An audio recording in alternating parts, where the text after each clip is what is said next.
सभी मित्रों को प्रेम प्रणाम। आज बड़ी ज़ोरदार धूप निकली हुई है। जैसा भारत में गर्मी होती है वैसी ही गर्मी यहाँ भी शुरू हो गई है। कुछ मित्रों से बात करनी थी, कभी दिल नहीं होता है ऐसे ही चर्चा करने का, लेकिन संयोग की बात की उनका कॉल आ गया। 2-3 बार मिलना चाहते थे तो मैंने कहा मिलना तो संभव नहीं है, हम इतने दूर रहते हैं, आप वहाँ रहते हैं।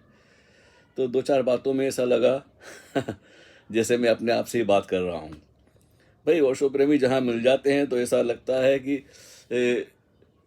सामने वाला हम दोनों आपस में घुल मिल गए हों। भले ही 2-5 मिनट बात हुई और फिर मैंने कहा स्वामी जी बस अब काफ़ी हो गया, अब क्या चर्चा करनी है। तो बोला अच्छा अच्छा ठीक है, बड़ा अच्छा लगा आपसे बात करके। अब आप तो बहाना है, हम तो अपने आप से ही बात करते हैं। दूसरा भी सामने होता है तो भी हम अपने से ही बात करते हैं, अपने को सुनाते हैं, अपनी बात करते हैं, ओशो की बातें करते हैं। और अपनी बात में ओशो की बात भी शामिल होती है और ओशो का जिक्र होता है तो बहुत कुछ याद आता है। तो ऐसी बातों में कुछ चर्चा चल रही, तो मुझे अब सब तो याद नहीं है, लेकिन अच्छा लगा। तो उसी एक क्लियरिटी आती है ना हमारे अंदर, एक बड़ी एक दृष्टि पैदा हो जाती है ओशो की किताबें, उनका साहित्य पढ़ते हुए, ओशो को सुनते हुए। आधा तो जो कार्य होता है गलत फहमियों से छूटने का, वो तो साहित्य पढ़ के ओशो को सुन के ही हो जाता है। बाकी रही साधना की बातें तो फिर वो स्वयं करना पड़ता है। तो इसी मौजू पर, इसी विषय पर एक गज़ल है, शायद मैं पहली बार ही सुना रहा हूँ क्योंकि ये गज़ल मैंने कहीं सुना ही नहीं है। अब जब तक शायरी के शौकीन ना हो ना, जो कविताएं समझते हों और कविता के शौकीन हों, गज़लों के, नज़मों के, उनसे ही बात करने में मज़ा आता है। और नहीं तो हम कुछ सुनाते हैं, बात उनके सर से गुजर जाती है तो फिर बात नहीं बनती है। तो किसी ज़माने में हम मुशायरों में जाया करते थे, लंदन यूनिवर्सिटी में, रेडियो पे भी सुनाते थे, कभी टीवी के प्रोग्राम में भी जाते थे। अब वो सब छूट गया, समय गुजर गया, वो सब छूट गया। लेकिन फिर भी कुछ किताबें हैं जो शायरी की, वो मेरे पास हैं। 2 पुस्तकें तो प्रकाशित हो चुकी हैं, आवारगी और तलातुम। और शरारे आने वाली थी तो कहाँ अटक गई है किसी वजह से, खैर देखेंगे। फिर उसके बाद एक आहट भी आने की संभावना है, लेकिन हर चीज़ का अपना वक्त होता है। हमारा ज़माना था जब भाव जगते थे, उठते थे तो लिख दिया करते थे। अब तो शायरी भी भूल गए, ज़माने हो गए। अब तो संस्मरणों के लिखने के बाद प्रश्नोत्तर का सिलसिला चल रहा है। तो जब मौज आती, मूड होता है बात करने का, किसी प्रश्न का उत्तर देने का, तो कर लेते हैं, नहीं तो अपने आप में बस रहते हैं। और क्या है। तो एक गज़ल जो ओशो के सानिध्य में समझ लो बैठकर जो भी कुछ ग्रहण कर सका, उसके आधार पर कुछ लिखा था कभी, तो वो तलातुम पुस्तक से है। तो वो सुनाने को मेरा जी चाहा आज, क्योंकि किसी ओशो प्रेमी से बात हो और फिर ओशो का जिक्र ना हो, उनकी मस्ती का जिक्र ना हो, तो कैसे बात बने। तो एक गज़ल पेश है, ज़रा ध्यान से सुनिए। ओशो ने गलत फहमियों से पर्दा हटा दिया।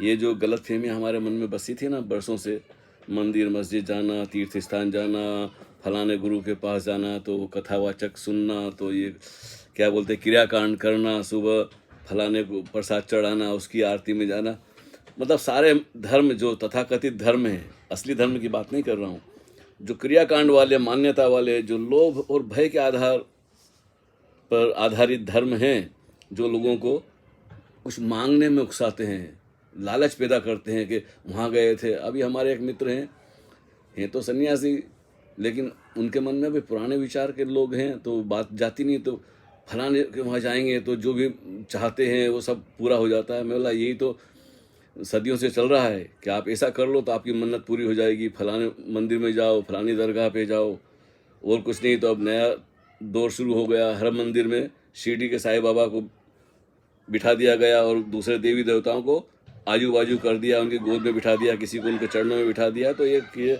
ऐसा षड्यंत्र है लोभ के आधार पर कि लोभी व्यक्ति कहीं भी फंस जाता, किसी भी चक्कर में आ जाता, बोलता क्या हर्ज है जाने में, सर झुकाने में, कुछ रुपये चढ़ा देने में, कुछ मांग लेने में हर्ज क्या है। तो ये धर्म नहीं हुआ, ये भिखमंगापन हो गया। ये लोग अपनी जिम्मेदारी से, खोज से बचना चाहते हैं, स्वयं को जानने से बचना चाहते हैं। खैर, अब मैं सुनाने वाला था अपनी गज़ल और बात निकली, तो उसी विषय पे मैं इसलिए बात कह रहा हूँ। I am sorry, very sorry. जब भाई हमारी जो पहली मुलाकात थी ओशो से, वो ज़रा कुछ अजीब सी थी, तो उसके बाद कविताओं का बस समझ लो कि आए दिन कुछ न कुछ कविताएं आ जाती थी। तो कुछ उस ज़माने की थी, अधूरी वो खो गई थी, फिर याद आ गई, तो उसको हमने कभी पूरा किया। तो लीजिए, अब ज़्यादा आपको इंतज़ार नहीं करना पड़े, मैं वो गज़ल सुनाता हूँ जो ओशो और हमारे प्रेमियों के लिए लिखी है, जो हम अनुभव से जिससे गुजरे हैं। तो वो अनुभव की बात है, तो शायद आपको पसंद आए। तो ओशो ने गलत फहमियों से पर्दा हटा दिया, खुद में खुदा है शामिल, खुद में खुदा है शामिल, हमको बता दिया। अब हमको किसी और परमात्मा की, ईश्वर की, खुदा की, अल्लाह की, गॉड की ज़रूरत ही नहीं रही। हम जहाँ हैं वो वहाँ हैं। गालिब ने कहा है ना, जबकि तुझ बिन नहीं कोई मौजूद, फिर ये हंगामा है खुदा क्या है। वो चारों तरफ फैला हुआ है, उसी ने घेरा है हमें, तो ये शोर शराबा क्या है उसके नाम पर, धूम धड़ाका, जहाँ देखो वहाँ धर्म के नाम पे इतना शोरगुल होता है कि मैं ऋषिकेश में था, तो सुबह सुबह और शाम को हर जगह लाउड स्पीकर पे समझ में नहीं आता कि कौन क्या गा रहा, कौन सा भजन गा रहा, कौन सी आरती। इतना शोरगुल होता है कि शब्द भी समझ में नहीं आते हैं, सिवाय शोरगुल के। घाट पे बैठना ही मुश्किल हो जाता है। गंगा बह रही है शांति से, उसकी कलकल नाद की जो ध्वनि है, और जो सन्नाटा पसरा हुआ चारों तरफ, पत्थरों का, घाटों का और पहाड़ों का जो सौंदर्य है, इतनी खूबसूरत जगह का उन्होंने शोरगुल करके सत्यानाश कर दिया। इसलिए मैं भाग आया वहाँ से। मैंने बोला यहाँ मैं ज़्यादा दिन नहीं रुक सकता, हाँ कहीं ऊपर चले जाओ एकांत में, तो बात अलग है। भीड़ भाड़ और धक्कम धक्का और शोर शराबा, तो उसकी तरफ इशारा है कि ओशो ने गलत फहमियों से पर्दा हटा दिया, खुद में खुदा है शामिल, हमको बता दिया। बात छोटी सी है। मुश्किल बड़ी थी राह में, बड़ी मुश्किलें थी जी, कहाँ कहाँ भटकते थे। मुश्किल बड़ी थी राह में, भटक रहे थे हम, दीपक जलाया होश का। ये पते की बात है जो ओशो का सूत्र है। दीपक जलाया होश का, रास्ता दिखा दिया। और वो रास्ता कहीं बाहर नहीं है, होश ही रास्ता है। जितनी ज़्यादा आप होश में रहते हैं, मस्ती में रहते हैं, आनंद में रहते हैं, वो अपने पास रहते हैं। आप बेहोश हुए कि ख्यालों में खो गए, विचारों में खो गए, दूर निकल गए अपने से। तो दीपक जलाया होश का, रास्ता दिखा दिया। अब और आगे के 2-3 शेर और हैं, तो वो भी इसी बात को उजागर करते हैं। आंखें हजारों हैं, आंखें हजारों है यहाँ, पर दृष्टा तो एक है।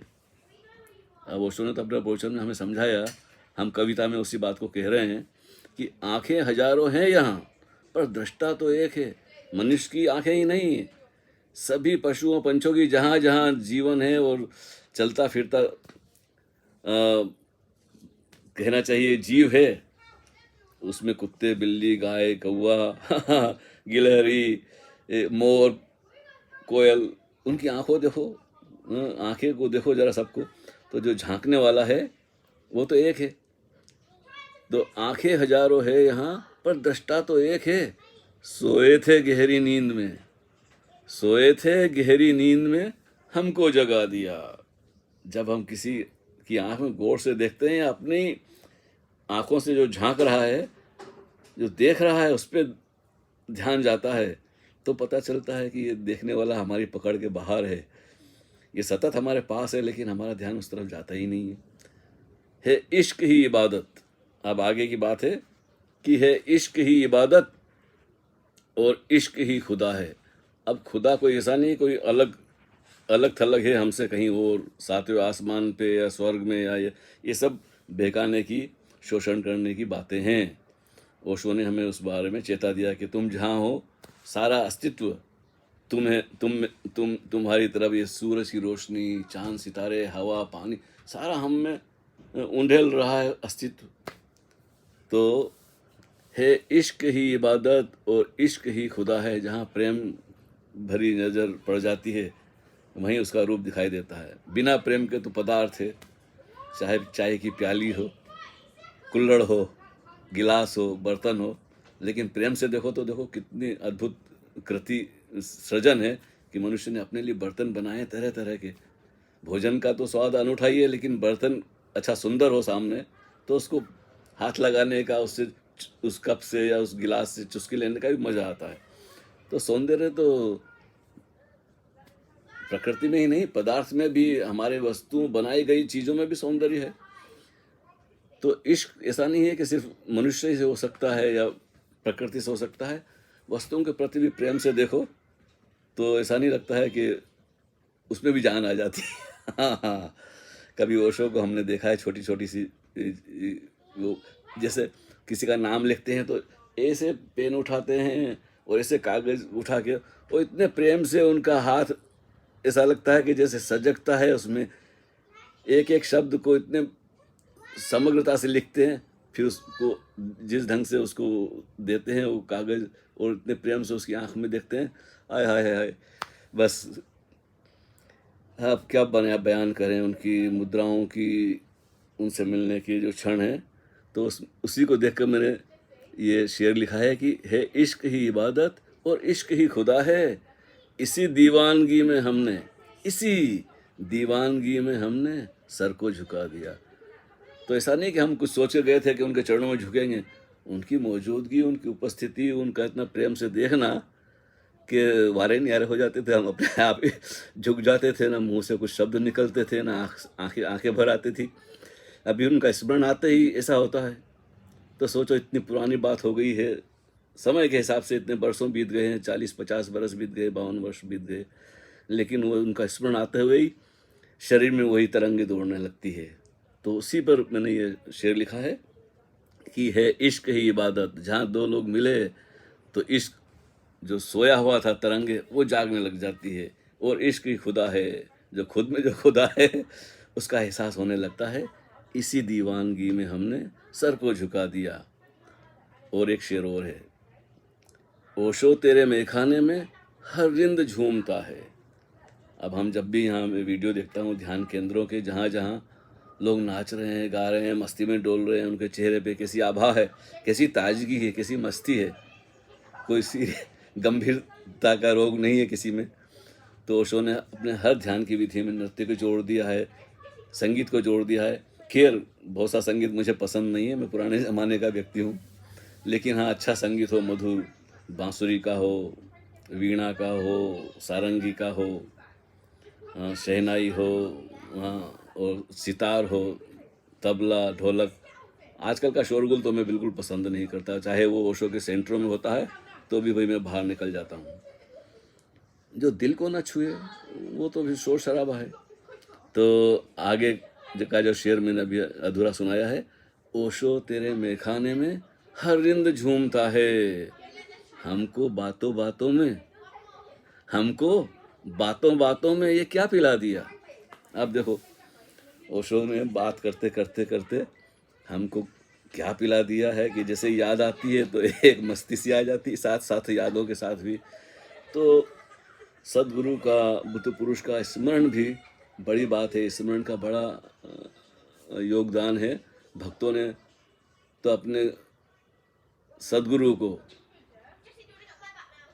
याद करने की विधि बताई है कि बस उसका स्मरण आता है तो स्मरण जहाँ से उठता है उसका भी पता चलता है कि स्मरण अचानक कहाँ से उठा। तो हम अपनी मस्ती में डोलने लगते हैं, चाहे चुपचाप बैठ जाएं मौन, चाहे नाचने लग जाएं। जी तो चाहता कि नाचें गाएं लेकिन बैठने में भी वही मज़ा है जो नाचने में है। अगर अपना ध्यान रहे, अपना होश रहे तो आनंद ही आनंद है।